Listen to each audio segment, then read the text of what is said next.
Le froid de la cabane collait aux os d'Isla comme une seconde peau, un rappel constant de la misère qui l'enveloppait. Ce n'était pas le froid de l'hiver, mais celui de l'indifférence, d'années de mépris qui avaient gelé la chaleur de son foyer. À 22 ans, sa vie était une symphonie monotone de coups sourds et de murmures cruels, un écho constant de sa valeur nulle. Chaque aube apportait son lot de tâches, de reproches, la certitude amère que pour ses parents, elle n'était qu'un outil, une paire de mains bon marché, une bouche à nourrir à contre-cœur. Ses vêtements n'étaient que des haillons, ses cheveux toujours emmêlés, et ses mains calleuses et crevassées trahissaient une existence de travail incessant. Pourtant, derrière ses yeux, d'une couleur indéfinissable entre le gris et le vert mousse, brillait une étincelle indomptable, une résilience forgée dans l'adversité que ses oppresseurs ne pourraient jamais éteindre. Elle avait appris à lire les intentions cachées dans les regards des autres, à anticiper la prochaine punition, à survivre dans un environnement où sa propre existence était un fardeau. Les coups ne l'avaient pas entièrement brisée, ils l'avaient seulement façonnée, la transformant en une observatrice fine, toujours alerte, toujours un pas en avant de la prochaine humiliation. La vie ne lui avait offert que des miettes, mais même dans l'obscurité la plus profonde, elle aspirait à quelque chose de plus, une parcelle de dignité, un coin où elle ne serait pas considérée comme une propriété, mais comme un être humain. Une nuit, alors que le feu crépitait faiblement, presque comme une âme sur le point de s'éteindre, les mots de ses parents s'abattirent naturels comme des pierres aiguisées. L'air devint dense, chargé d'une odeur de renfermé et de peur. « Lord Valerius a besoin d'une nouvelle servante », avait dit sa mère avec un sourire tordu, une grimace de satisfaction qu'Isla connaissait bien. Une qui connaisse sa place, une qui ne cause pas de problème. Et toi, Isla, tu as été un fardeau suffisant. Le nom de Valerius résonna dans la petite cabane comme un cri de mort. Il était synonyme de cruauté, d'histoires de torture racontées à voix basse au clair de lune, de vie brisée et d'âme détruite. C'était un puits sans fond de perversion, et elle serait sa prochaine victime, livrée en paiement d'une dette oubliée ou simplement comme un objet pour le plaisir d'un homme dépravé. Une panique glaciale s'empara d'elle, plus mordante que le vent qui s'infiltrait par les fentes de la cabane. La terreur s'installa dans ses entrailles, lui serrant l'estomac jusqu'à la nausée. Non, elle ne pouvait pas le permettre. Elle préférait la mort à ce destin. Elle préférait l'obscurité incertaine de l'inconnu à la certitude d'une agonie lente et déshumanisante. L'idée de s'échapper, un murmure interdit qu'elle avait bercé dans les recoins les plus profonds de son esprit, devint une nécessité urgente, la seule voie de salut. La peur de ce que Lord Valerius lui ferait dépassait de loin la terreur de la liberté, d'un monde qu'elle n'avait jamais connu au-delà des murs de sa prison. Mais le désespoir d'Isla n'était que le prélude d'une tempête plus grande, une qui l'entraînerait vers un destin impensable, loin de la misère connue, et vers un danger qu'elle n'aurait même pas pu imaginer dans ses pires cauchemars. Qu'est-ce qui l'attendait au-delà des limites de son monde? Et comment une jeune femme si fragile trouverait-elle la force d'affronter l'inconnu? Si vous ressentez la même curiosité que nous pour le chemin d'Isla, restez avec nous, car son histoire ne fait que commencer. Sous le manteau protecteur de la nuit la plus sombre, une nuit sans lune qui semblait compatir à sa fuite, Isla se glissa hors de la cabane. Ses pieds nus sur la terre gelée étaient le seul bruit dans le silence traître. Chaque pas était une prière muette. Elle ne portait que les vêtements qu'elle avait sur elle, usés et sales, et un petit morceau de pain gardé dans sa poche, un trésor qu'elle avait caché à ses parents. Elle n'avait pas de destination, seulement une direction, la forêt des ombres. C'était un lieu interdit, murmuré dans les légendes comme le foyer de bêtes et d'esprits, un labyrinthe de dangers que les humains évitaient à tout prix. On disait que des créatures de cauchemar y habitaient, des loups géants et des êtres capables de changer de forme. Mais pour Isla, la terreur de Valerius était plus palpable que n'importe quelle légende, et la promesse de la forêt, bien qu'incertaine, était une porte ouverte sur le néant, ce qui valait mieux que l'agonie certaine. Ses poumons brûlaient à chaque respiration, ses muscles lui faisaient mal, mais la peur était un carburant qui la propulsait en avant, courant sans regarder en arrière, chaque pas une libération du passé qui la poursuivait. Les branches griffaient sa peau, le froid lui transperçait les os, mais elle ne s'arrêta pas. Les profondeurs de la forêt des ombres étaient une toile d'obscurité et de murmures, où les arbres centenaires formaient une voûte impénétrable qui la séparait du monde humain. L'air devint plus lourd, chargé de l'odeur de terre humide, de pin et de quelque chose d'autre, quelque chose de sauvage, de puissant, un arôme qui lui fit hérisser les poils de la nuque. Le chemin était traître, des racines tordues et des pierres cachées menaçait de la faire tomber, mais l'adrénaline la maintenait debout. Des heures passèrent, ou peut-être seulement des minutes, dans cette éternité d'obscurité. L'épuisement commença à réclamer son corps. Ses jambes tremblaient, ses yeux brûlèrent de sommeil, mais l'image du visage sadique de Lord Valerius suffisait à raviver sa détermination. Soudain, un rugissement déchirant rompit le silence, suivi du choc métallique d'armes et de grognements gutturaux. Isla s'arrêta net, le cœur battant dans sa poitrine comme un tambour de guerre incontrôlé. Le son l'attira. Une force invisible la poussait vers l'épicentre de la tempête, bien que chaque fibre de son être lui criât de courir dans la direction opposée. Entre les broussailles denses, la scène dont elle fut témoin lui coupa le souffle, la figeant de terreur et d'incrédulité. Un loup, non. Quelque chose de plus grand, de plus imposant, d'une couleur d'obsidienne qui se confondait avec la nuit. Il se tenait sur 2 pattes. Sa stature dépassait facilement les 2,10 mètres, une masse de muscles et de fureur. Ses yeux, d'un ambre liquide et pénétrant, brillaient d'une intensité primitive, trahissant une intelligence ancestrale. C'était le roi Lycan, Noam, celui-là même des histoires les plus terrifiantes, et il se battait non pas contre une, mais contre plusieurs silhouettes armées, des chasseurs humains avec des arbalètes et des couteaux, leurs visages tendus par la peur et la cupidité. Il était blessé. Le sang sombre tachait sa fourrure épaisse à plusieurs endroits, mais sa férocité était inébranlable. Chaque mouvement était une rafale de puissance brute qui anéantissait ses attaquants. Un chasseur avec une arbalète levée se préparait à un tir fatal sur son flanc vulnérable, une blessure ouverte qui saignait abondamment.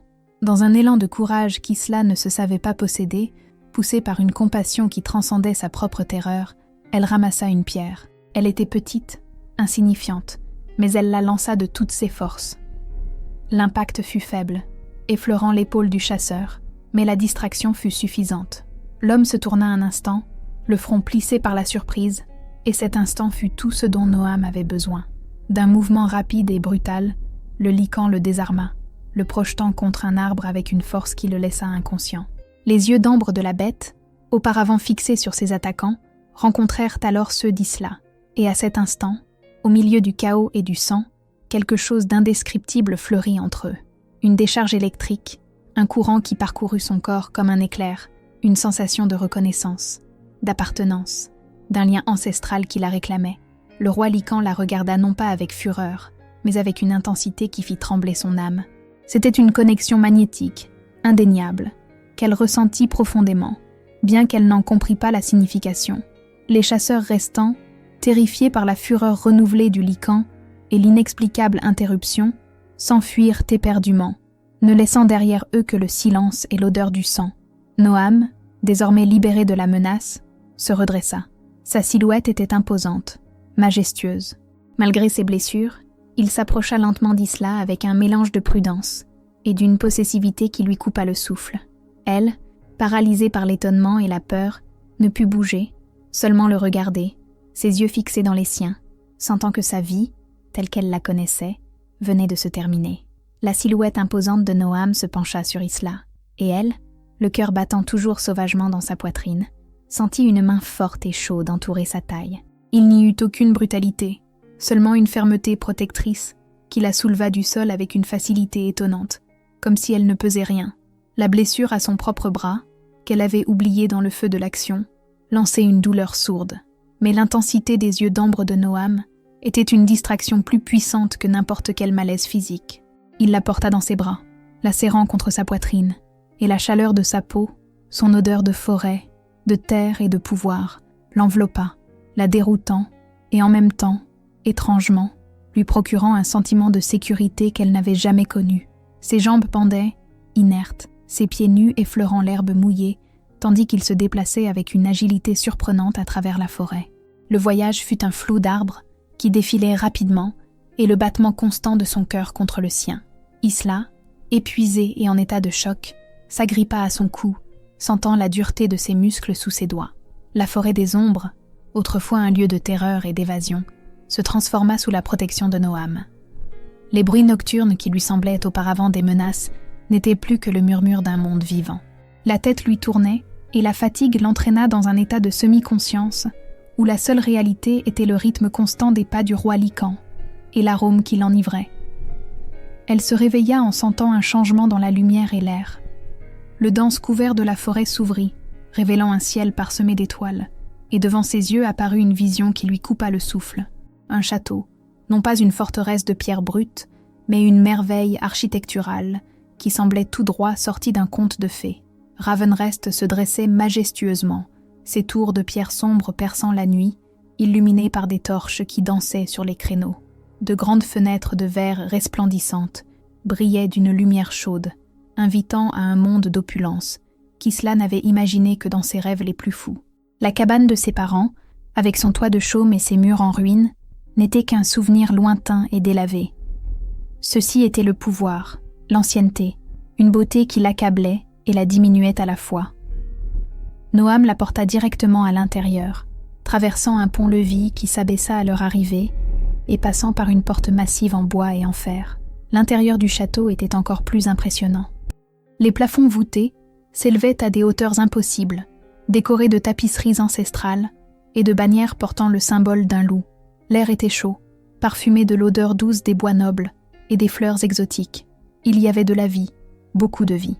Des licans sous leur forme humaine se déplaçaient avec une grâce féline, leurs yeux brillant d'un mélange de respect et de curiosité en voyant leur roi, puis, en la voyant, elle, dans ses bras. Noam ne la déposa que lorsqu'ils arrivèrent dans une chambre spacieuse, avec un lit si grand qu'Isla pensa qu'il pourrait accueillir 10 personnes. Les murs étaient recouverts de panneaux de bois sculptés et des tapis épais assourdissaient le bruit de leurs pas. Là, avec délicatesse, il la déposa sur le matelas moelleux. Pour la première fois de sa vie, Isla sentit la soie contre sa peau. Une sensation si étrangère qu'elle lui parut un rêve.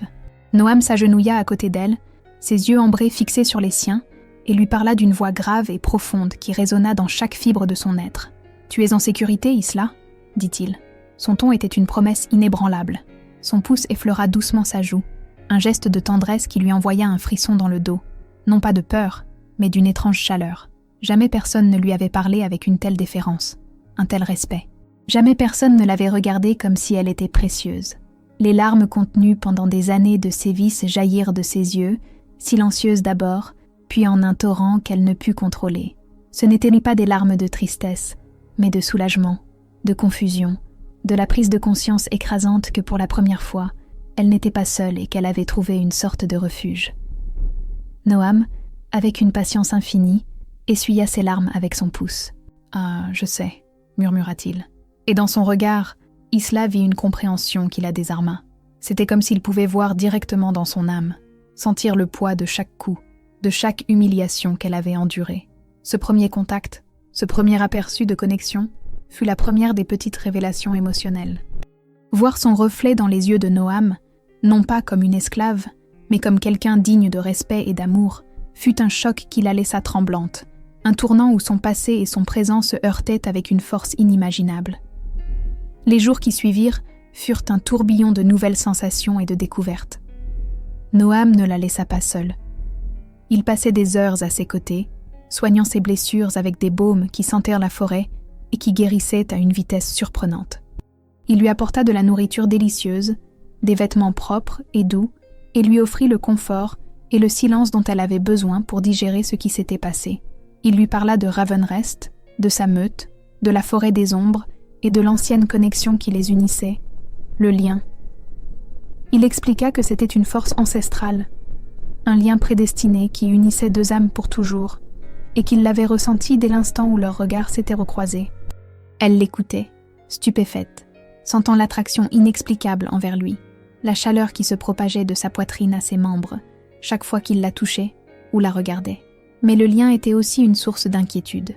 Comment un roi si puissant, un être si magnifique, pouvait-il être lié à une simple humaine comme elle, une esclave sans valeur ni lignage? Ces insécurités, gravées au fer rouge dans son âme par des années de mauvais traitements, étaient un mur qui refusait de s'effondrer. Elle se sentait indigne de son amour, indigne de la position qu'il lui offrait en tant que reine. La peur du bonheur, de quelque chose de si bon, était une confession qu'elle n'osait pas faire à voix haute, une méfiance profonde envers la possibilité de mériter autre chose que de la douleur.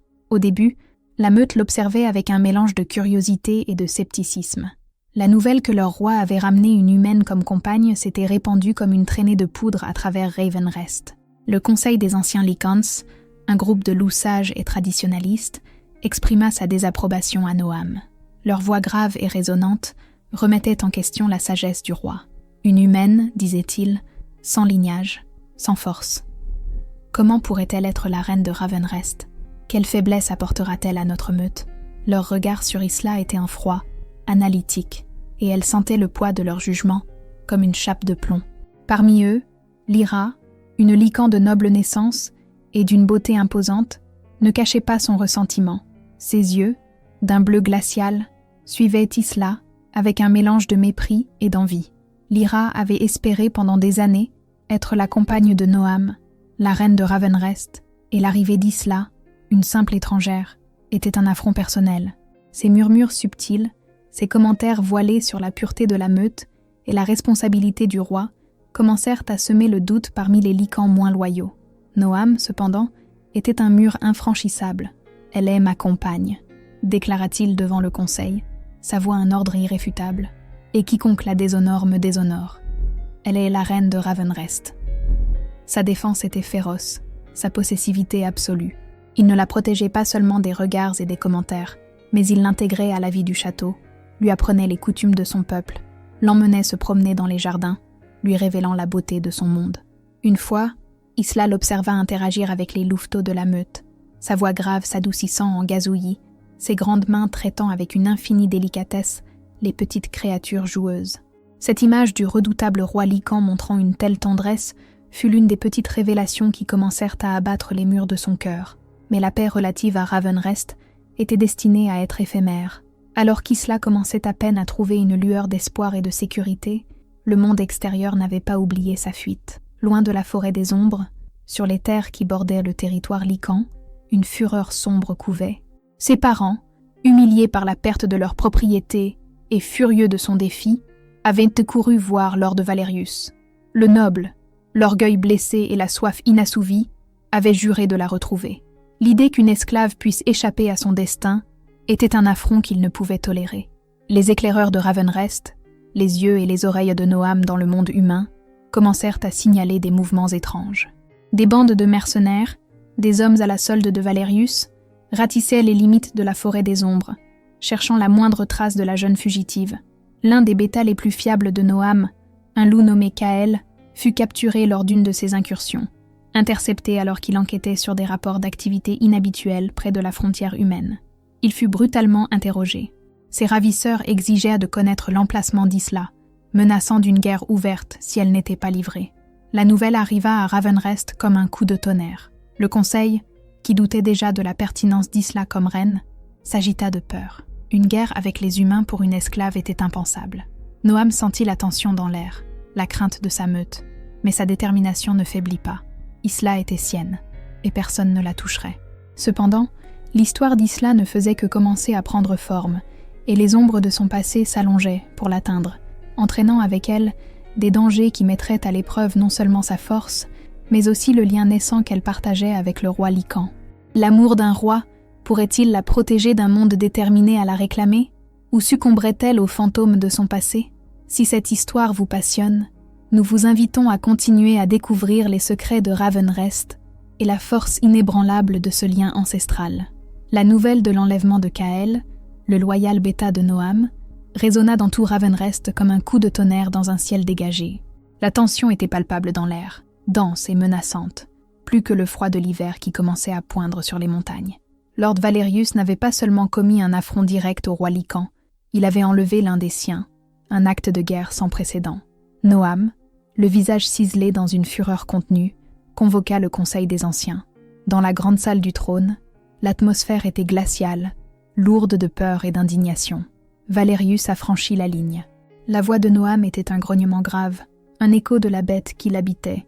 Ses yeux ambrés brillaient d'une intensité dangereuse. Il exige Isla en échange de Kael. Il menace d'une guerre totale si je refuse. Le conseil s'agita, des murmures et des regards nerveux s'échangeant entre les anciens. « Une guerre pour une humaine, mon roi », dit Elara, la plus âgée et la plus sage. Sa voix n'était qu'un souffle, mais pleine de poids. « Notre meute a maintenu la paix avec les humains pendant des décennies. Sommes-nous prêts à la sacrifier pour cela ?» Son regard se posa sur Isla, qui s'était cachée dans un coin de la salle, se sentant plus petite que jamais. Elle se recroquevilla, le cœur serré en entendant ces mots, sentant le poids d'être un fardeau, l'objet de discorde qui menaçait la paix de ce peuple qu'elle commençait à peine à connaître. Noam rugit, non pas de colère, mais avec l'autorité pure d'un alpha. « Elle est ma compagne, ma reine. Croyez-vous que je permettrai qu'on la touche ? Croyez-vous que j'abandonnerai l'un des miens par peur de quelques-uns ?» Son regard balaya la salle, faisant taire tout le monde. La loyauté dans ses yeux était inébranlable, mais Isla sentait la pression. Le regard des Lycans, le doute dans leur cœur, sa propre insécurité, alimentée par des années de sévices, lui murmuraient qu'ils avaient raison, qu'elle ne valait pas le risque, qu'il valait mieux qu'elle se sacrifie pour les protéger tous. Plus tard, dans la solitude de ses appartements, Isla s'assit au bord de l'immense lit, les mains tremblantes, les mots d'Elara résonnant dans sa tête. Une guerre pour une humaine. La question la rongeait. Valait-elle vraiment tout cela ? Sa vie valait-elle le risque d'une guerre qui pourrait détruire Ravenrest ? Noam entra dans la pièce, sa présence imposante remplissant l'espace, mais son aura n'était pas celle de la fureur, mais de l'inquiétude. Il s'assit à côté d'elle, le lit grinçant légèrement sous son poids. Il prit ses mains entre les siennes, ses pouces caressant ses jointures calleuses. « Noam », murmura Isla, sa voix à peine audible. « Je ne veux pas être un fardeau. Je ne veux pas que la meute souffre pour moi. Peut-être que je devrais partir. » La peur dans sa voix était palpable, un reflet de son traumatisme. Elle n'avait jamais mérité rien de bon. Et maintenant, face au bonheur imminent, la crainte de tout perdre la paralysait. Elle avait appris que la douleur était la seule constante, et la joie une illusion fugace. Noam serra tendrement ses mains. « Isla », dit-il, sa voix profonde comme le murmure d'une rivière souterraine. « Tu es ma compagne, mon lien. Il n'y a pas de fardeau que je ne sois prêt à porter pour toi, et cette meute t'acceptera en temps voulu. » Ses yeux ambrés la regardèrent avec une intensité qui perçait ses défenses. « Tu as vécu toute ta vie en croyant que tu ne valais rien, mais à mes yeux, Isla, tu es le joyau le plus précieux de tout ce royaume. Tu es la raison pour laquelle j'ai attendu des siècles. Je ne t'abandonnerai pas, et je ne te permettrai pas de te sacrifier pour une guerre qui n'est pas la tienne. » Il lui parla des siècles de solitude, du vide dans son cœur et sur son trône, que seule la présence de sa compagne pouvait combler. Il partagea le poids de son leadership, la vigilance constante, la lutte pour maintenir son peuple en sécurité. Pour la première fois, Isla ne vit pas seulement le roi, mais l'homme derrière le pouvoir, l'être qui avait aspiré à une connexion aussi profonde que la sienne. Et en le voyant vulnérable, en sentant l'écho de sa propre solitude dans la sienne, une nouvelle couche de son cœur s'ouvrit. « J'ai peur », avoua-t-elle, les larmes revenant à ses yeux. « J'ai peur d'être heureuse. Je n'ai jamais pensé que je mériterais quelque chose de si bon. » Noam la serra dans ses bras, sa force l'enveloppant, la protégeant du monde et de ses propres démons intérieurs. Dans ses bras, Isla se permit de ressentir pour la première fois une lueur d'espoir authentique, une étincelle qui promettait de dissiper l'obscurité de son passé.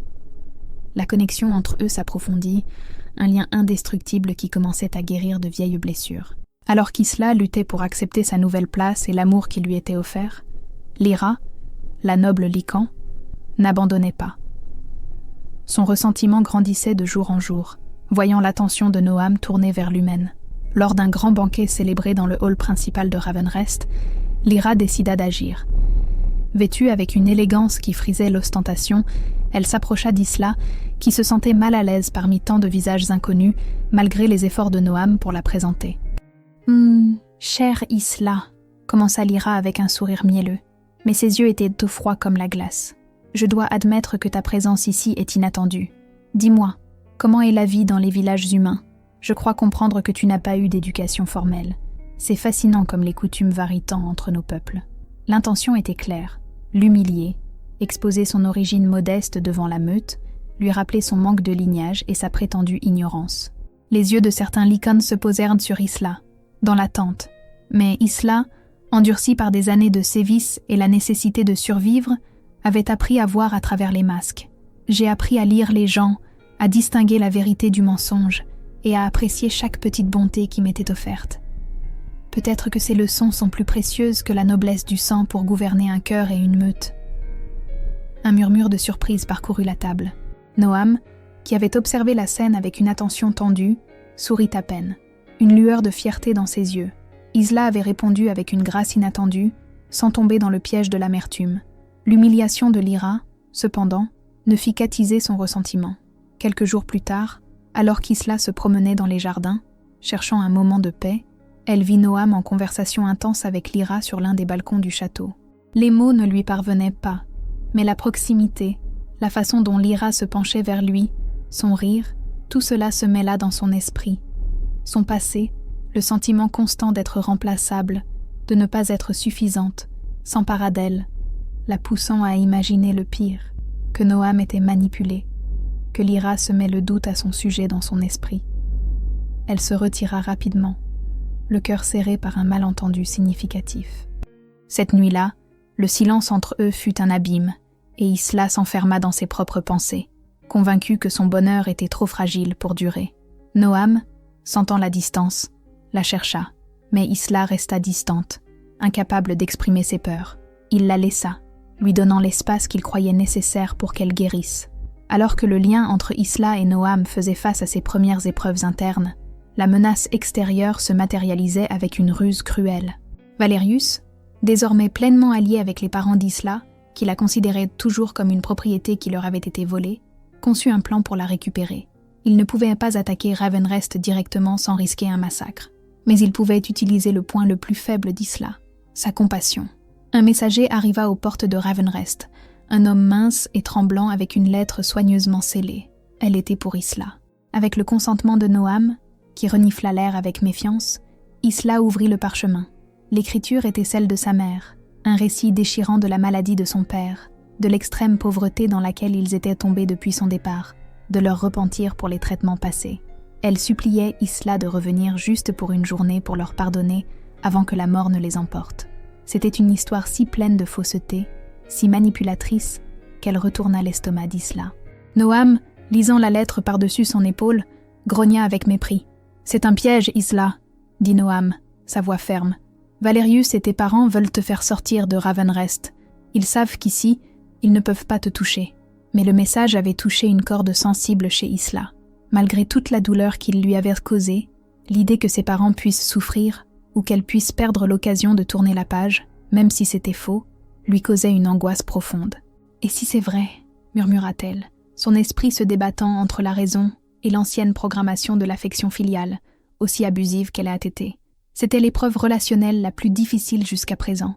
Ferait-elle confiance à la vérité de Noam et au nouveau monde qu'il lui offrait, ou au poison de son passé? La décision d'Isla déterminerait non seulement son propre destin, mais pourrait aussi sceller l'avenir de Kael et la paix de Ravenrest. Ce qui suivrait mettrait à l'épreuve non seulement la force du lien, mais aussi le courage naissant d'Isla. Serait-elle capable de voir la vérité à travers les mensonges de son passé et d'embrasser l'avenir que Noam lui offrait? La lettre de ses parents, avec son venin déguisé en supplication, avait semé une graine de doute dans le cœur d'Isla.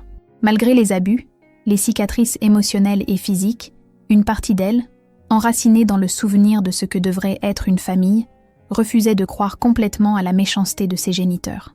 Noam avait vu la lutte dans ses yeux, le conflit entre la raison et la blessure ouverte de son passé. Il avait opté pour la patience, lui donnant l'espace nécessaire pour digérer, pour guérir, pour trouver sa propre voie, même si cela signifiait un risque pour sa propre sécurité. « Je ne te demanderai pas de me faire confiance aveuglément, Isla, » lui avait dit Noam, sa voix une caresse pour son âme tourmentée. « Mais je te demande de faire confiance à ce que tes yeux voient et à ce que ton cœur ressent. Je te protégerai, quelle que soit ta décision. » Cette nuit-là, Isla ne put dormir. Le château, habituellement un refuge, lui semblait être une cage dorée. Les paroles de Lyra, le scepticisme du conseil, la menace de Valerius, tout tourbillonnait dans son esprit. Était-il égoïste de rester, mettant en danger toute une meute pour sa propre sécurité, ou était-ce une trahison envers elle-même de retourner dans un lieu de tourment?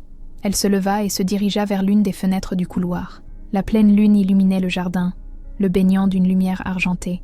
De là, elle vit Noam sous sa forme de loup, un colosse à la fourrure sombre patrouillant les limites du château, ses yeux brillants comme des braises dans l'obscurité. Il ne dormait pas, ne se reposait pas. Son instinct d'alpha, toujours vigilant, protégeant sa meute, et surtout, elle. Une pointe de culpabilité la transperça. Il sacrifiait sa paix pour elle, mais aussi une vague d'amour et de gratitude, un sentiment si nouveau et si écrasant qu'il lui fit mal à la poitrine. Noam l'avait choisi, l'avait accepté, l'avait valorisé, et pour la première fois, Elle sentit l'envie de se battre pour elle-même, non seulement pour survivre, mais pour mériter l'amour de ce roi loup qui avait attendu des siècles pour elle. Le lendemain matin, Isla prit une décision. Elle n'irait pas seule, elle ne risquerait pas de tomber dans le piège, mais elle ne resterait pas non plus les bras croisés pendant que Kaël, le loyal bêta de Noam, souffrait à cause d'elle. « Noam, dit-elle, sa voix résonnant d'une nouvelle détermination. Je n'irai pas à cette cabane. C'est un piège, mais nous ne pouvons pas laisser Kaël. » Noam la regarda, une étincelle de fierté dans ses yeux. « Je sais, » dit-il. Sa bouche se courba en un sourire. « Mais Valerius croit que tu iras, et c'est notre avantage. » Le plan était risqué. Noam enverrait un message à Valerius acceptant la livraison d'Isla en échange de Kaël. Mais ce ne serait pas Isla qui irait. Ce serait un double, une lycan avec des compétences de camouflage, déguisée pour lui ressembler. Pendant ce temps, un groupe des meilleurs guerriers lycans, dirigé par Noam, se déplacerait silencieusement par un passage secret menant directement au camp de Valerius. L'objectif était de secourir Kaël et Isla, qui à ce moment-là croyait qu'elle se livrerait. La manœuvre devait être parfaite, chaque seconde planifiée avec précision. Le jour de la livraison convenue arriva. L'air était chargé de tension. La fausse Isla, une jeune lycan de la meute nommée Lena, les cheveux teints d'une teinte similaire à celle d'Isla, et vêtue de vêtements simples, fut emmenée au point de rendez-vous, une clairière à la lisière de la forêt des ombres, visible depuis les terres de Valerius. Noam, sous sa forme humaine, l'accompagna, son visage un masque de froide détermination. Isla, cachée dans les fourrés proches, observait, le cœur battant à tout rompre. Elle sentait la peur de Lena, la crainte d'être découverte, et le courage qui la poussait à continuer. Du côté de Valerius, la scène était un déploiement de pouvoir et de cruauté. Lord Valerius, avec un sourire sadique, était entouré de ses mercenaires et, à l'horreur d'Isla, de ses propres parents, sa mère et son père, les visages tendus, mais avec une avidité dans les yeux qu'Isla reconnut avec amertume. Il n'y avait aucun signe de maladie, aucun repentir, seulement de la cupidité. Kaël était là, attaché à un arbre, battu, mais vivant, son regard fixé sur le faux échange. Alors, le rat est revenu dans son trou, dit Valerius, un rire cruel s'échappant de ses lèvres. Je pensais que le roi Lycan aurait plus de fierté que de livrer sa compagne pour un simple chien-loup. Elle est ce que tu voulais, répondit Noam, sa voix dénuée d'émotion. Une performance parfaite. Maintenant, livre mon bêta. Alors que la fausse Isla était conduite vers Valerius et que Kaël était détaché, Noam donna le signal. Un hurlement silencieux, inaudible pour les oreilles humaines, résonna dans l'esprit des Lycans. Depuis les ombres, l'équipe de sauvetage de Noam se lança à l'attaque. La bataille éclata avec une férocité inouïe. Les Lycans transformés, des loups géants à la fourrure sombre et aux yeux brillants, attaquèrent les mercenaires de Valerius, qui tombèrent comme des mouches. Noam, avec une vitesse et une force surnaturelles, se fraya un chemin jusqu'à Kaël, le libérant d'un mouvement rapide. Lyra, qui avait insisté pour rejoindre l'équipe de sauvetage, se battait avec une dextérité surprenante, prouvant sa valeur. Valerius, la fureur défigurant son visage, tenta de fuir, mais fut intercepté par la véritable Isla. Elle avait émergé des ombres, son visage impassible, ses yeux fixés sur lui. « Tu croyais que j'étais si faible ?» dit Isla. Sa voix était un fil d'acier qui ne se brisait pas. « Mais tu as sous-estimé le pouvoir de la liberté. » La surprise sur le visage de Valerius était évidente. À ce moment, l'un des mercenaires, dans la confusion de la bataille, se jeta sur Isla avec un couteau. Noam, qui se battait contre les parents d'Isla, qui avait tenté de l'attaquer dans un acte de désespoir lâche, vit le danger. Avec un rugissement de fureur, il se lança vers elle, mais n'arriva pas à temps. Isla, dans un acte réflexe, s'interposa entre le mercenaire et Lyra, qui était à ses côtés, occupé avec un autre attaquant. Le couteau se planta dans son épaule, une douleur aiguë et lancinante qui la fit tomber à genoux. Le monde ralentit, le sang jaillit de sa blessure, teintant ses vêtements.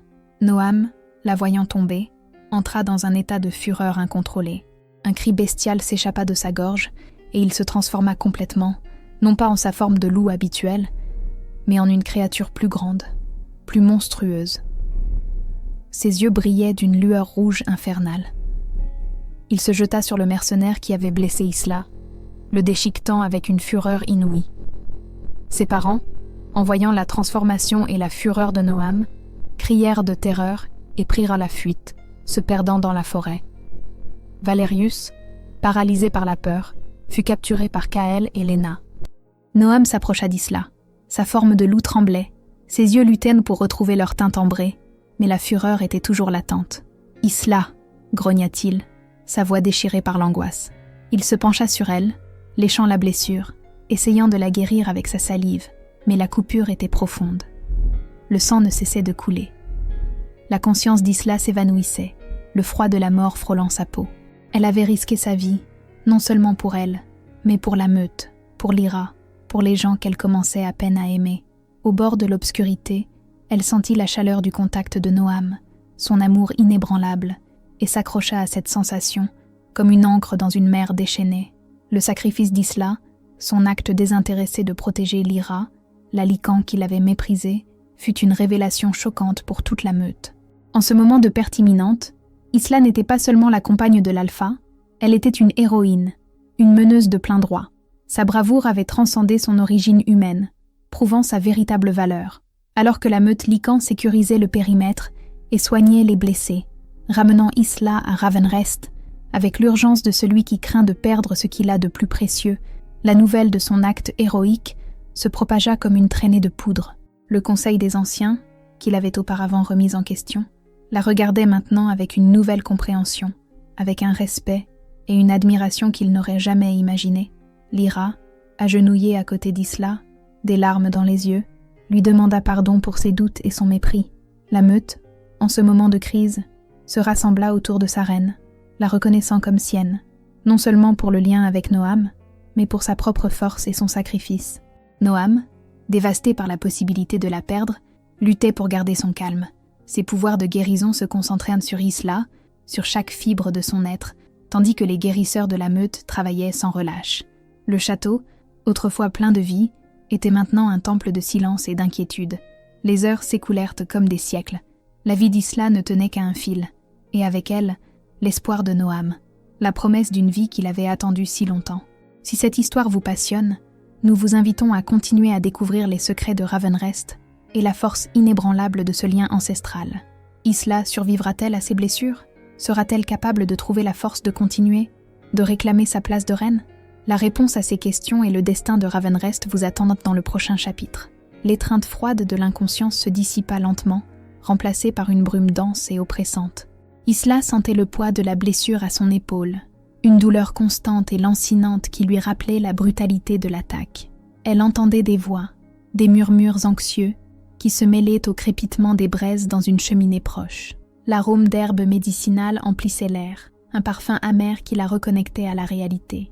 Peu à peu, ses paupières s'ouvrirent, révélant le plafond familier de sa chambre à Ravenrest. Noam était à ses côtés, sa grande main chaude tenant la sienne. Son visage, marqué par l'inquiétude, s'illumina en voyant ses yeux ouverts. « Isla » murmura-t-il, sa voix rauque de soulagement. « Tu es réveillée ?» Il y avait un désespoir silencieux dans son regard, une peur palpable de l'avoir peut-être perdue. Au fond de la pièce, les guérisseurs de la meute hochèrent la tête avec soulagement, leurs visages tendus se détendant pour la première fois depuis des heures. Les jours qui suivirent furent un tourbillon de guérison et de révélation. La guérison d'Isla fut lente mais constante, grâce au pouvoir de Noam et à la sagesse des guérisseurs. La blessure à son épaule se referma, laissant une cicatrice pâle, un rappel de sa bravoure. Pendant ce temps, Noam ne la quitta pas. Ils partagèrent de longues conversations, parfois silencieuses, parfois pleines de mots qui guérissaient des blessures plus profondes que celles physiques. Isla lui parla de ses peurs les plus intimes, de l'humiliation de son passé, du sentiment constant de ne rien valoir. Noam l'écouta avec une patience infinie, ses yeux ambrés fixés sur elle, pleins d'un amour inconditionnel qui l'enveloppa comme une étreinte chaleureuse. « Tu ne douteras plus jamais de ta valeur, Isla », lui promit Noam un après-midi, alors que le soleil se couchait, teintant le ciel de nuances orangées. « Ta force, ta compassion, c'est ce qui fait de toi une reine, pas le sang, pas le lignage, mais ton cœur. » Et pour la première fois, Isla commença à le croire. Elle vit son reflet dans les yeux de Noam, non pas comme l'esclave de son passé, mais comme la femme capable de risquer sa vie pour les autres, la femme qui avait allumé une lumière dans le cœur du roi Lycan. La meute, qui avait été au bord du désespoir à cause de son état, l'accueillit avec des acclamations et des applaudissements, lorsqu'elle put enfin se lever du lit. Leurs yeux, autrefois remplie de scepticisme, brillait maintenant de respect et d'admiration. Lyra, la noble qui l'avait autrefois méprisée, s'approcha d'elle, ses yeux bleus remplis de larmes sincères. « Isla, » dit Lyra, sa voix tremblante, « je te demande pardon. J'ai été aveugle, égoïste. Je n'aurais jamais dû douter de toi. Tu m'as sauvé la vie, et je te promets ma loyauté, à toi et au roi, pour toujours. » Isla, avec un sourire sincère, la serra dans ses bras, scellant une amitié inattendue qui transcendait les barrières de classe et d'espèce. Le conseil des anciens, dirigé par Elara, se présenta devant elle, leur visage sérieux mais avec une lueur d'approbation. « Tu as prouvé ta valeur, reine Isla, » dit Elara, inclinant la tête avec respect. « Ton courage a uni notre meute. Tu es digne de ce trône. » L'acceptation de la meute ne fut pas seulement une formalité, mais un sentiment profond. Les louveteaux, qui la regardaient autrefois avec curiosité, s'approchèrent maintenant d'elle, cherchant son contact, son sourire. Les femelles de la meute la traitaient avec révérence, lui demandant conseil, partageant leur joie et leur peine. Isla, pour la première fois de sa vie, sentit qu'elle avait sa place, qu'elle faisait partie de quelque chose de plus grand qu'elle-même. Elle avait trouvé une famille, un foyer, un but. Pendant ce temps, Lord Valerius et les parents d'Isla n'eurent pas la même chance. Valerius, capturé par Kael et Lena, fut dépouillé de ses terres et de son titre, et livré aux autorités humaines pour faire face aux conséquences de ses crimes et de ses actes de guerre. Ses parents, qui avaient fui lâchement la bataille, furent traqués par les Lycans. Noam, avec une justice froide et calculée, les bannit de leurs terres, les condamnant à vivre dans la misère qu'ils avaient eux-mêmes infligée à Isla, sans possibilité de remettre un pied près de Ravenrest. La liberté d'Isla était assurée, ses oppresseurs vaincus, son passé enfin laissé derrière elle. Une nuit, alors qu'ils partagèrent le dîner dans l'intimité de leur chambre, Isla et Noam parlèrent de leur avenir. Le lien entre eux avait grandi pour devenir un torrent d'amour et de compréhension. Leurs mains se cherchèrent à travers la table, leurs doigts s'entrelaçant avec une aisance qui faisait déjà partie d'eux. « Je t'aime, Noam », murmura Isla, ses yeux brillants de larmes de bonheur. « Je n'ai jamais pensé que je dirais ces mots, que je les ressentirais. Mais avec toi, j'ai trouvé la liberté que je n'aurais jamais cru possible. » Noam serra sa main, son regard ambré rempli d'une profonde émotion. « Et je t'aime, ma reine, » répondit-il, sa voix grave et chargée de sentiments. « Tu as comblé un vide dans mon âme qui existait depuis des siècles. Tu es ma raison d'être, ma compagne, la lumière de ma vie. » Les jours se transformèrent en semaines, remplis des préparatifs pour la grande cérémonie d'union Lycan. Le château de Ravenrest s'emplit de vie et d'attente. Des Lycans de toutes les régions affluèrent, curieux de rencontrer l'humaine qui avait conquis le cœur de leur roi. Les festivités durèrent plusieurs jours, avec des banquets, de la musique et des danses qui célébrèrent la paix et la nouvelle ère qui commençait pour Ravenrest. Le grand hall de Ravenrest était orné de fleurs sauvages et de lumières scintillantes, l'air rempli de l'odeur douce de l'encens et de la promesse d'un amour éternel. Isla, vêtue d'une magnifique robe de soie couleur ivoire brodée de fils d'argent simulant les feuilles de la forêt des ombres, marchait vers l'autel, son cœur battant d'une émotion débordante. Ses cheveux, autrefois toujours emmêlés, étaient maintenant rassemblés en une élégante tresse, ornée de petites fleurs qui brillaient à la lumière des torches. Noam l'attendait, majestueux, vêtu des habits de cérémonie d'un roi Lycan, sa silhouette imposante irradiant de pouvoir et d'amour. Ses yeux ambrés étaient fixés sur elle, une lueur d'adoration pure dans son regard. Elara, en tant qu'ancienne la plus sage, officia la cérémonie. Elle parla de l'histoire de Ravenrest, de la solitude de Noam et de la façon dont Isla était arrivée pour accomplir une prophétie ancestrale. Elle parla du lien, de la force qui unissait leurs âmes et de la manière dont leur amour transcendait les barrières des espèces et des traditions. Isla et Noam échangèrent leurs vœux, des mots d'amour, de loyauté et d'engagement qui résonnèrent dans le cœur de chaque Lycan présent. Noam promit de la protéger, de l'aimer, de l'honorer et de la guider en tant que reine. Isla, d'une voix claire et forte, promit de l'aimer, de le soutenir, d'être sa compagne dans la vie et dans la direction de la meute. À la fin de la cérémonie, Noam la prit dans ses bras et l'embrassa. Un baiser qui scella leur union, un baiser qui était une promesse d'éternité. La meute rugit son approbation, acceptant Isla comme sa reine, sa protectrice, sa meneuse. Elle avait trouvé à Ravenrest non seulement un foyer, mais aussi l'amour, le but et la liberté qui lui avaient été refusés toute sa vie. Si cette histoire vous passionne, nous vous invitons à continuer à découvrir les secrets de Ravenrest et la force inébranlable de ce lien ancestral. Comment serait la vie d'Isla et Noam en tant que roi de Ravenrest? Quels défis affronteraient-ils en tant que couple et en tant que dirigeants? La réponse à ces questions et l'héritage de leur amour vous attendent dans le prochain et dernier chapitre. La grande cérémonie d'union avait été l'aube d'une nouvelle ère pour Ravenrest. Isla, désormais reine, sentait la solidité du lien avec Noam, une connexion qui s'était renforcée à chaque défi surmonté. Sa présence sur le trône n'était pas seulement symbolique, elle était une force motrice de changement. Elle avait apporté une perspective unique, une empathie forgée dans l'adversité qui faisait d'elle une dirigeante compatissante mais ferme. Les premières années de leur règne furent une période de consolidation et de croissance. Isla, avec le soutien indéfectible de Noam, se consacra à connaître chaque membre de la meute, à comprendre leurs besoins, à écouter leur voix.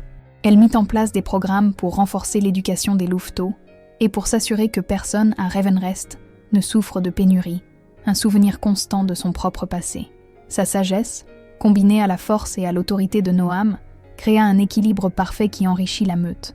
Les frontières avec le monde humain, désormais plus surveillées que jamais, restèrent en paix, et la réputation de Ravenrest en tant que royaume juste et puissant se répandit partout.